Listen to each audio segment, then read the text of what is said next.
Olá pessoal, com toda essa discussão sobre o coronavírus e o isolamento domiciliar, eu trouxe esse vídeo para mostrar um pouquinho por que a gente deve fazer o isolamento domiciliar à risca.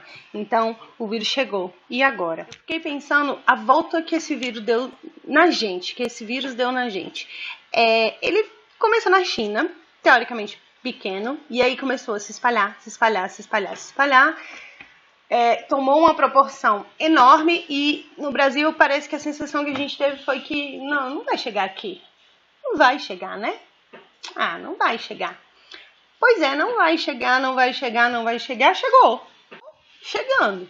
Os dados que o Ministério da Saúde liberou no dia 18 de março, que são os dados atuais, mostram 11.278 casos suspeitos no Brasil, com 428 confirmados e, infelizmente, 4 óbitos. Esses números ainda estão sendo analisados e eles mostram que a gente está lá no pezinho da curva, da tão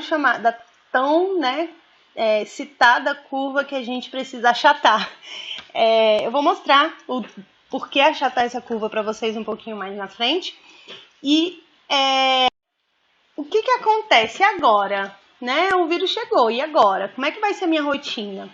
Então, o isolamento domiciliar, ele é fundamental. Por quê? Porque ele é a única forma que a gente tem de conter o vírus. A gente não tem nenhum medicamento, a gente não conhece o vírus tão bem assim. Então, o que a gente tem que fazer é impedir que ele chegue tão longe. Por quê? Porque esse vírus, ele tem um ciclo de vida, como todo vírus.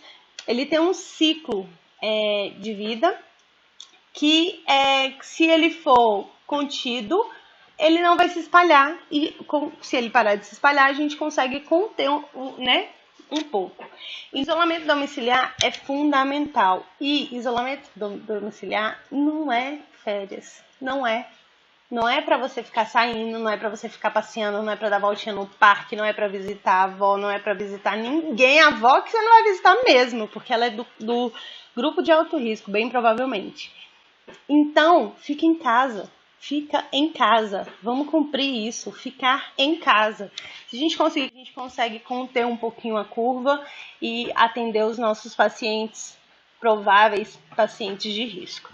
Então, por que é tão difícil pensar em ficar em casa? Porque vamos tentar pensar um pouquinho na rotina do mundo, né?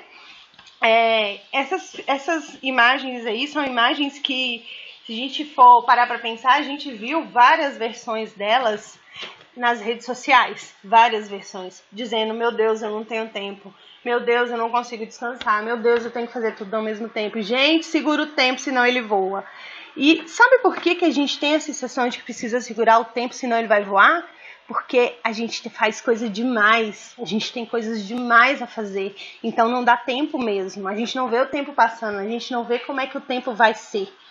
E um dos grandes problemas agora, se a gente parar para pensar, a gente passava tempo demais pensando, nossa, tudo que eu queria hoje era estar na minha casa, tudo que eu queria hoje era o meu cobertor, era a minha cama, uma chuvinha, olha, maravilhoso.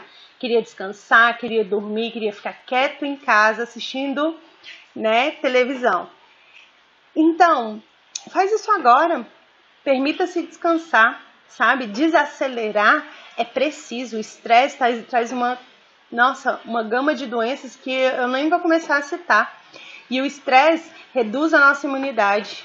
Então, desacelerar é necessário nesse momento.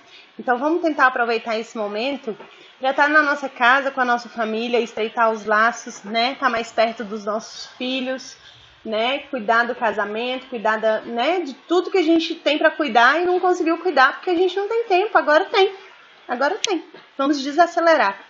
Uma das coisas que eu queria mostrar para vocês é o porquê de a gente ficar em casa. Então, olha lá, tive contato com alguém que tem os sintomas.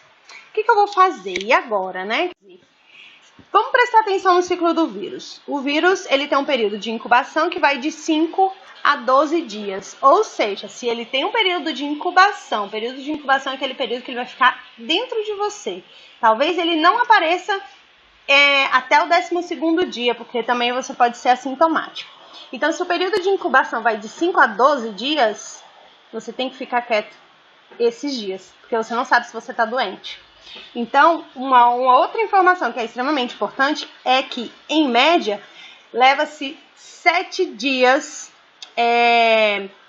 o vírus passa 7 dias sendo transmitido após o início dos sintomas. Então, começou, você ainda tem 7 dias aí transmitindo o vírus, né?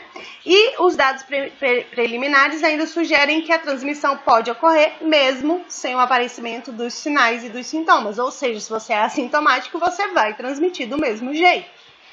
E aí, vou resumir isso. Tem o dia do contato, e aí vamos começar a contar os dias. Vamos lá, você teve contato com uma pessoa que testou positivo, né? Aí no dia 1º você não tem nada, no dia 2 também não, dia 3 também não, dia 4 também não, nem lembro mais que eu tive contato com essa pessoa, né? Então, ainda mais na rotina que a gente levava, que você tem contato com várias pessoas e nem lembra mais, porque você não lembra nem o que você conseguiu comer no almoço, então, né? E aí no dia 5, talvez você apresente sintoma, talvez não. No dia 6 também, no dia 7 também. Vamos supor que lá no dia 7 você apresentou os sintomas. A partir do dia 7 você está realmente transmitindo, tá? A doença. Então, se alguém mora com você, você passou para essa pessoa. E essa pessoa que teve contato com você agora, ela volta lá pro dia 1. Né? O dia que a pessoa que mora com você foi infectada, ela volta pro dia 1. Então, dentro da sua casa, o vírus vai ficar circulando mais do que 15 dias. E aí, é quando a gente tem que pensar, a gente tem que se isolar, porque se o vírus está circulando dentro da minha casa por mais de 15 dias e a gente fica saindo, a gente está dando a chance desse vírus passar para outras pessoas no mesmo período. Então, 2 gráficos do The Washington Post, onde dá pra gente ver bem direitinho por que a gente tem que ficar em casa. Vamos lá. O primeiro gráfico, as bolinhas marrons são os contaminados, e aí eles vão triscando na cinza e a cinza vai ficando marrom. E aí depois de um tempo elas começam a ficar roxinhas, vai observando aí que as bolinhas começam a ficar roxinhas. Quando ela fica roxinha é porque acabou o tempo do ciclo do vírus. Então, quando você olha lá em cima o gráfico que mostra a mudança ao longo do tempo, o gráfico cinza, marrom e roxinho aí em cima, você vê que tem uma subida muito rápida da transmissão do vírus e depois é que ele começa a descer a curva. Onde a gente está? A gente está no pezinho da curva, bem aqui embaixo no pezinho da curva. Então ainda vai subir e a gente tem a chance de achatar essa curva. Por que eu quero achatar essa curva? Como é que eu vou achatar essa curva? Primeiro, como é que eu vou achatar essa curva? Observa agora no segundo gráfico que a maior parte das bolinhas estão paradas e aí uma ou outra estão em movimentos, que são aquelas pessoas que não tem como parar, né? Por exemplo, profissionais da saúde. E eles vão infectar algumas poucas pessoas e aí a curva, que antes tinha um pico enorme, ela fica achatada, ela fica distribuída ao longo do tempo. Por que isso é importante? Porque se a gente tiver uma curva como a do primeiro, a gente chega no caso da Itália. E aí, a Itália é um país com uma condição financeira bem melhor que a nossa, e é um país bem menor que o nosso. E eles não estão conseguindo atender todos os pacientes que chegaram num quadro de risco, todos os pacientes que chegaram no quadro extremo. Então, o Brasil também tem essa situação de não conseguir atender. E aí, muitas pessoas podem vir a óbito se a gente chegar numa curva desse sentido aí. Se a gente consegue achatar a curva e distribuir ela no tempo, a gente consegue atender todos esses pacientes. Tentar atender todos esses pacientes, né? Porque é uma tentativa ainda.